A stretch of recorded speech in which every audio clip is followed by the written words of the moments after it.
حضرت ابن سیرین رحمہ اللہ نے فرمایا ہے کہ خواب میں شیر دشمن ہے، اگر دیکھے کہ شیر کے ساتھ جنگ کی ہے تو دلیل ہے کہ دشمن سے جھگڑا کرے گا اور جس کو فتح ہوگی وہی غالب ہوگا، اور اگر دیکھے کہ شیر کے نشان پر گیا ہے تو دلیل ہے کہ بادشاہ سے ڈرے گا، اور اگر دیکھے کہ شیر سے بھاگا ہے اور شیر اس کو تلاش کرتا ہے تو دلیل ہے کہ جس سے ڈرتا ہے اس سے امن میں ہوگا، اور اگر دیکھے کہ شیر کا گوشت کھاتا ہے تو دلیل ہے کہ بادشاہوں سے مال حاصل کرے گا اور دشمن پر فتح پائے گا،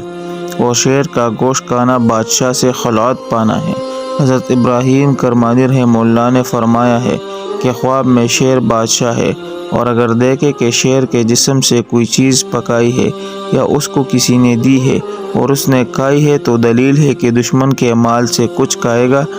اور کچھ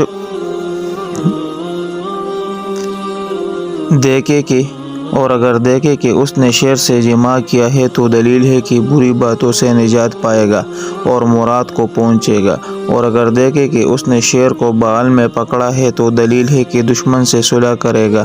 اور اگر دیکھے کہ نر شیر اس سے جماع کرتا ہے تو دلیل ہے کہ بادشاہ سے ذلت دیکھے گا، اور اگر دیکھے کہ شیر اس کے پیچھے سے آ کر آگے نکل گیا ہے تو دلیل ہے کہ اس کو بادشاہ سے نقصان پہنچے گا۔ حضرت دانیال رحمہ اللہ نے فرمایا ہے اگر خواب میں دیکھے کہ اس نے شیر کا سر پایا ہے تو دلیل ہے کہ بادشاہ ہی پائے گا، اور اگر دیکھے کہ بادشاہ نے اس کو شیر دیا ہے تو دلیل ہے کہ اس کی دولت اور مرتبہ زیادہ ہوگا۔